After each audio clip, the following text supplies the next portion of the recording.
Olá, seja bem-vindo ao podcast AF Endocrino Papers. Aqui lhe mostramos como se manter atualizado em endocrinologia, mesmo que você tenha pouco tempo para estudar.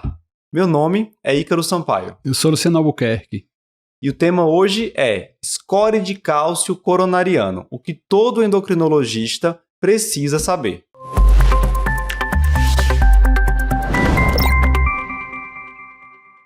Luciano, score de cálcio coronariano é uma ferramenta utilizada muitas vezes para refinar o risco cardiovascular dos nossos pacientes e permitir assim uma tomada de decisão mais individualizada. Muitas vezes, essa tomada de decisão parte justamente do endocrinologista. Então é por isso que a gente decidiu gravar esse podcast falando sobre esse tema de tão grande relevância. Hoje a gente vai discutir o que é o score de cálcio, como ele é realizado, quais são as suas limitações, como interpretar os resultados e quais condutas tomar a partir do resultado deste exame. Preparado? Vamos lá. Vamos começar explicando, Luciano, o que é exatamente esse exame de score de cálcio coronariano e como ele é realizado. Imagine que alguém que está nos acompanhando nunca ouviu falar no score de cálcio coronariano. Como é que a gente explicaria esse exame para essa pessoa? Eu acho que uma forma fácil da gente explicar é dizendo até como a gente solicita, né? Porque quando a gente faz a solicitação, a gente não bota lá score de cálcio. Hoje em dia, todo mundo já conhece o exame, a gente bota score de cálcio coronariano. Mas a gente colocava a tomografia de tórax sem contraste com protocolo para score de cálcio coronariano, né? Então, é uma tomografia, só que é uma tomografia que faz poucos cortes, né? Naquela que faz cortes finos, você vai ver várias imagens. Ela faz um corte um pouquinho mais espesso e ela não usa contraste, então o nível de radiação acaba sendo baixo porque você faz poucos cortes e porque, assim, a falta de contraste dá uma certa segurança em relação à realização do exame. A taxa de radiação é baixa. Esse score de cálcio ele é baseado num protocolo onde você vai ver as placas ateroscleróticas calcificadas, né? Então, assim, existem alguns estudos de segmento com grandes cortes, principalmente o estudo MESA, né?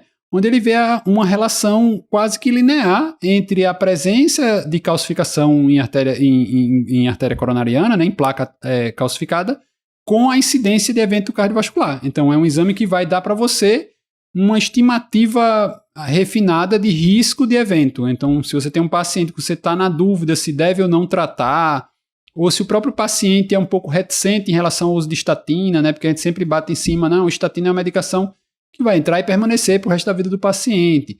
Então, assim, naquele sistema, você pode usar um exame de imagem, um exame quase matemático, porque você vai ter uma pontuação ali, uma numeração específica, e você vai conseguir mostrar ao paciente, olha, está aqui a sua coronária direita, a sua circunflexa, a sua descendente anterior, seu tronco coronário esquerda, quanto tem de placa, qual é a pontuação dessa calcificação.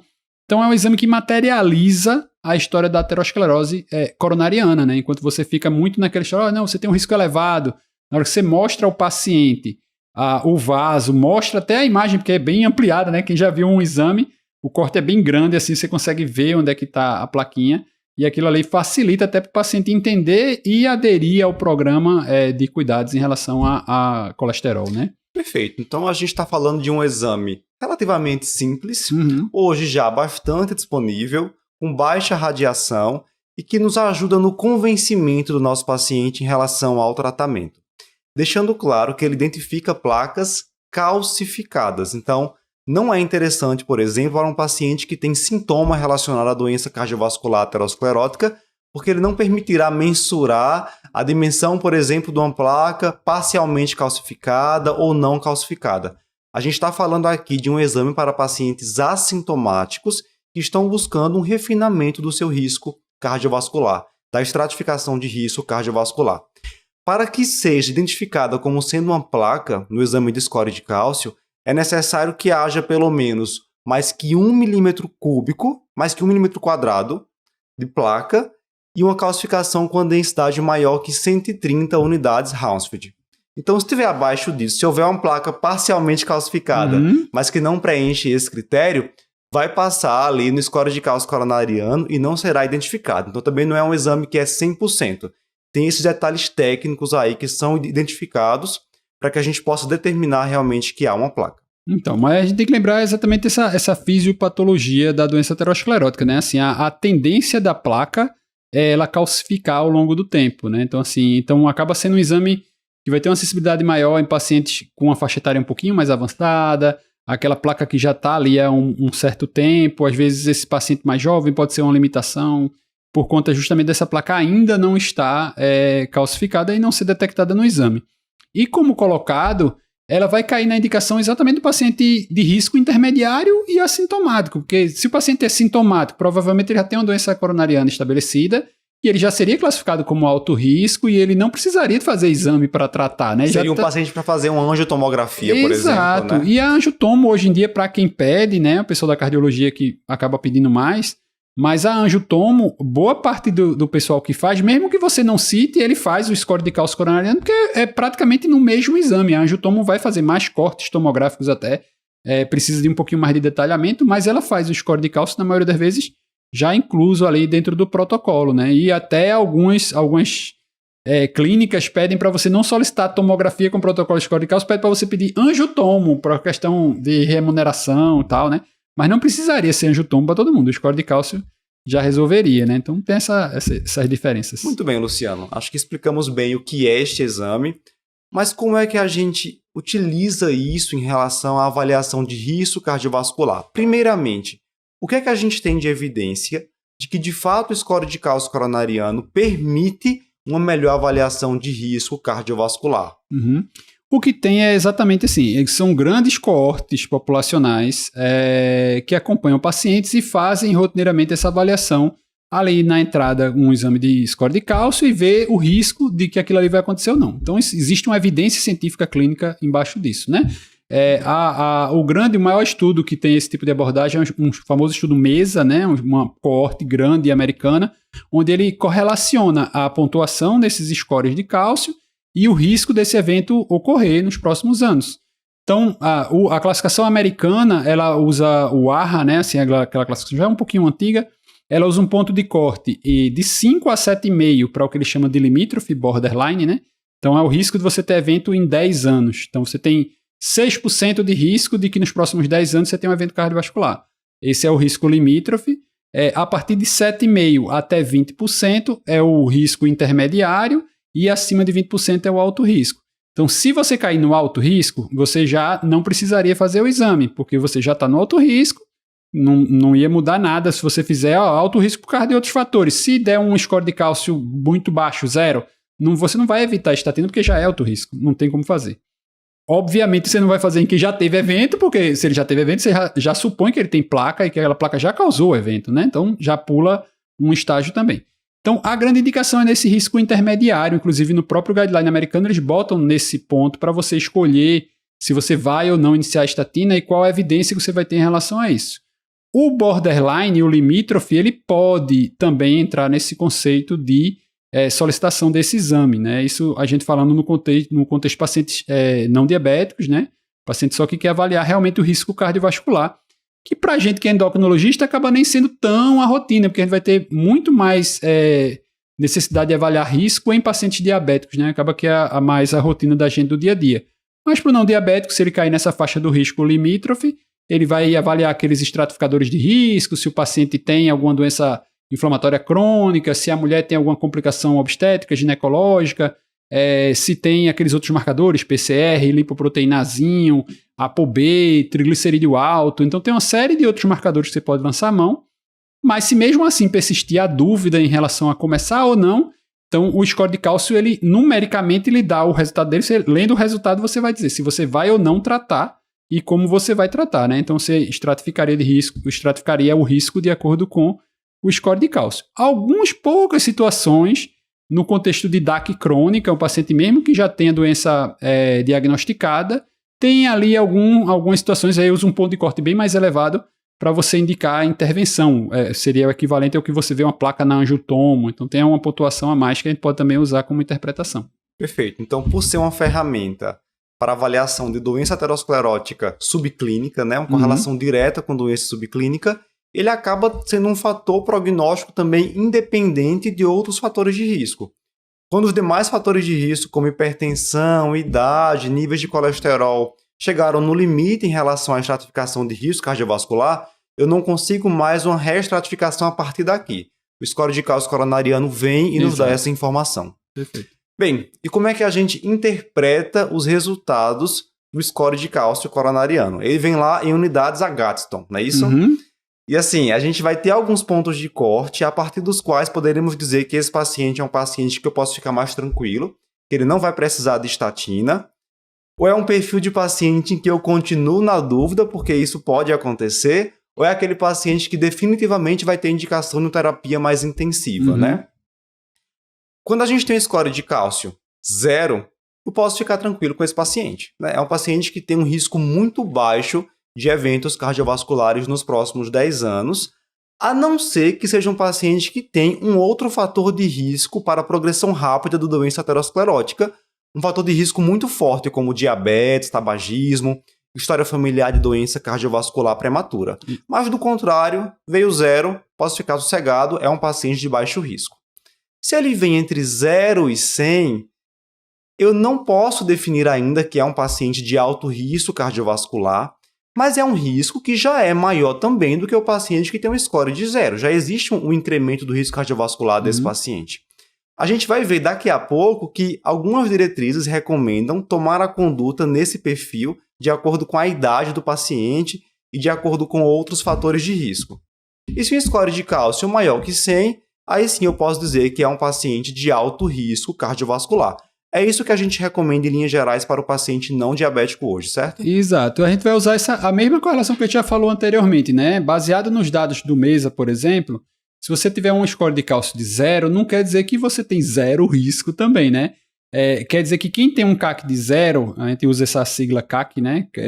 Para o score de cálcio, ele tem ali um risco de evento nos próximos 10 anos entre 1,5% e 5%. Ou seja, ele ficaria no nível do baixo risco, ficaria abaixo do limítrofe que a gente falou anteriormente, né? Então, se o limítrofe, o 5 a 7,5, você ainda está na dúvida se vai usar ou não estatina, se ele está abaixo disso, então você está seguro de que não vai usar estatina. Mas como você falou, dependendo da calculadora que você usou, tem alguns fatores que não entram naquela calculadora, né? Então, assim, a maioria usa a maioria desses parâmetros, mas, por exemplo, um paciente que tem um histórico familiar de doença aterosclerótica, não é tão seguro, ele tem alguma dúvida, mas aí dosou uma lipoproteína Azinho e ela veio muito alta, acima de 50. Então, a lipoproteína Azinho já é um fator de risco independente. Então, talvez ele, mesmo com score de cálcio 0, ele pode ter placa, a placa não está calcificada. Se é um paciente com menos de 40 anos, que você falou em relação à idade, porque não deu tempo de calcificar ainda. Então, assim, para ter uma doença coronariana com menos de 40 anos, você tem que ter muito fator de risco. Então, assim, é aquele paciente que já tem um histórico familiar muito forte, ou tem um colesterol muito alto. Então, aí ele vai ter outros fatores que, em paralelo, vão acabar sugerindo que você não confie 100% no score de cálcio. Mas a relação é muito forte, né? Assim, os dados são muito robustos, e aí ele dá esse risco abaixo dos 5% em 10 anos. Então, baseado nisso, é que o benefício da estatina talvez não seja tão alto, então você poderia não usar a estatina, né? Você ficaria naquela faixa de não usar a estatina. Perfeito. Bem, agora em relação aos pacientes com diabetes, esses pontos de corte vão mudar um pouco, né, Luciano? A gente está falando aí já de um público que tem um risco cardiovascular mais alto só por ter diabetes mellitus, e alguns trabalhos mostram que a gente deveria adotar um outro ponto de corte em relação à score de cálcio para definir que um paciente com diabetes que, por exemplo, foi anteriormente classificado como de risco intermediário, passe a ser classificado como de alto risco. Que ponto de corte é esse? É D de 10, D de diabetes, né? Boa. Velha recomendação. E o 100 de 100 diabetes, né? A velha historinha de sempre. Então, os pontos de corte são esses, né? Assim, se você tem um paciente diabético e ele tem um score de cálcio a partir de 10, esse score de cálcio ele vai ser considerado como doença aterosclerótica subclínica. É exatamente essa terminologia que está presente lá na diretriz, né? Então, é como se você pegasse um paciente que já tem um risco aumentado de doença cardiovascular e dissesse, olha, existe doença na sua carótida, na sua coronária, tá lá, a gente fez o exame, viu a imagem, tá lá a placa, então realmente você reforça a indicação de tratamento e, nesse caso, a gente reclassifica como alto risco, né? Enquanto no paciente não diabético, prevenção primária assintomático, aquela presença fica naquela história, se der uma pontuação entre 0, a gente já comentou, né, que ele poderia não tratar. Acima de 100 é o ponto de corte para você tratar realmente. E acima de 100, na diretriz, ele diz, você deve começar a estatina de moderada potência, né? Porque você estaria na dúvida ali do risco, mesmo ele sendo intermediário, não mudou a classificação, ele continuou no intermediário, continuou no moderada potência, entendeu? Enquanto quando você passa para o paciente com diabetes, ele entra como essa história do reclassificador, né? Ele entra para o alto risco direto porque tem o score de cálcio positivo, tá? E uma faixa intermediária entre o 0 e o ponto de corte, ele sugere que você pode iniciar a estatina, pode iniciar o tratamento. Ele não diz não é para iniciar, nem ele diz é obrigado a iniciar. Ele deixa naquela faixa intermediária. Para o diabetes, a diretriz também fala que só a idade já seria um ponto de corte para você classificar como alto risco. Então, para homem, essa idade é 50 anos. Então, se eu tiver um homem com diabetes com mais de 50 anos de idade, ele já é alto risco. Então, nem precisa score de cálcio. Não tem mais score de cálcio. E aí, talvez um ponto para a gente ter uma certa atenção, porque, repare, então eu vou ter que fazer score de cálcio em paciente abaixo dos 50, onde talvez a faixa etária dele, lógico, abaixo do 40 a gente espera mais placa não calcificada, né? Então você tem uma janela bem curtinha ali para o diabético de 10 anos, ali, onde talvez o exame vale a pena. Abaixo de 40, talvez o exame seja um falso negativo, né? Ele pode dar 0 porque não calcificou ainda, e você ficar na dúvida. Eu queria até saber sua opinião sobre um tema, Luciano, já que a gente está falando de pacientes jovens com diabetes. Uma área em que a gente hoje tem muita controvérsia em relação à estratificação de risco em pacientes com diabetes do tipo 1, né? Uhum.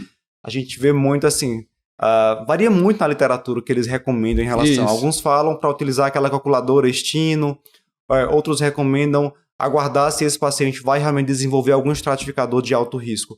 E aí eu acho que essas ferramentas de avaliação de aterosclerose subclínica, como score de cálcio coronariano, passam a ser bem interessantes para pacientes com esse perfil, né? Exatamente. E aí é que a gente deveria ter lançar mão dessas ferramentas, né? A gente vê muita dúvida, principalmente dos alunos da gente, e a gente vê às vezes, porque na classificação do risco da diretriz brasileira, ele coloca que se o paciente DM1 tiver mais de 20 anos de DM1 diagnosticado depois dos 18, então, peraí, quer dizer que se ele for diagnosticado aos 17 é diferente dele ser diagnosticado aos 18, né? Fica aquele negócio meio sem noção. Lógico que isso não é um ponto de corte tão absoluto, né? Ele só está dizendo que um paciente que é diagnosticado, se você pegar um paciente com 10 anos de idade diagnosticado com DM1, ele com 30 já vai ter 20 anos, já vai classificar como alto risco, como muito alto risco, não tem como, né? Uhum. Então, assim, você tem que considerar que a idade é um grande fator para evento coronariano, né? Então, assim, a gente tem que ter essa ideia. E aí, para o DM1, embora, assim, talvez a gente não tenha, do mesmo jeito, uma coorte tão robusta como a gente tem no MESA, com DM2, com outros fatores de risco, óbvio que a gente não tem, mas é uma ferramenta de avaliação direta, né? Outro ponto que, às vezes, a gente também não vê muito descrito em diretriz é quem já pegou um exame, ele avalia os vasos principais. Então, ele avalia o tronco de coronária esquerda, descendente anterior, circunflexa e coronária direita. E aí, ele vai dar uma pontuação para cada uma dessas artérias e o score de cálcio, quando a gente fala assim, 80, é você somando dos 4 locais onde ele mediu. Então, pode ser, sei lá, 20, 20, 20, 20. Então, aquilo ali vai dar um score de cálcio de 80. Se ao invés de 20, 20, 20, 20, eu tiver 80 só na descendente anterior, aí eu vou interpretar da mesma maneira do que se tiver 20, 20, 20, 20, 20. A maioria dos cardiologistas que eu pergunto diz que não deveria, porque se esses outros têm 80 só, num mesmo ponto ali bem limitado, aquela ali provavelmente é uma placa aterosclerótica de alto potencial de romper e dar um evento agudo, entendeu? Então, assim, não é oficial, obviamente, mas se você tem uma distribuição muito concentrada em um determinado ponto, talvez isso corrobore mais a ideia de que precise tratar mais intensamente do que se você tiver um negócio mais distribuído, né? Lógico que respeitando esses pontos de corte que a gente já citou. Perfeito, Luciano. Então, até aqui vamos fazer um resumão dessa primeira parte do nosso videocast para você que está nos acompanhando. Score de cálcio coronariano, ótima ferramenta para complementar a estratificação de risco cardiovascular do seu paciente, indicado principalmente para aqueles pacientes que foram classificados como de risco intermediário. É um exame simples, como o Luciano já explicou, uma tomografia de tórax sem contraste, baixa radiação, que hoje é amplamente disponível e também de fácil interpretação. Para pacientes não diabéticos, se vier um score de cálcio maior que 100, a gente considera como sendo de alto risco cardiovascular. Para pacientes com diabetes, se vier maior que 10, a gente considera como de alto risco cardiovascular. Muito bem, mas a partir daí surgem outras perguntas. Quais condutas serão tomadas de acordo com cada resultado do score de cálcio coronariano? Quais são as limitações desse exame? E outro ponto importante. Fiz um score de cálcio coronariano. Veio 0. Paciente de baixo risco.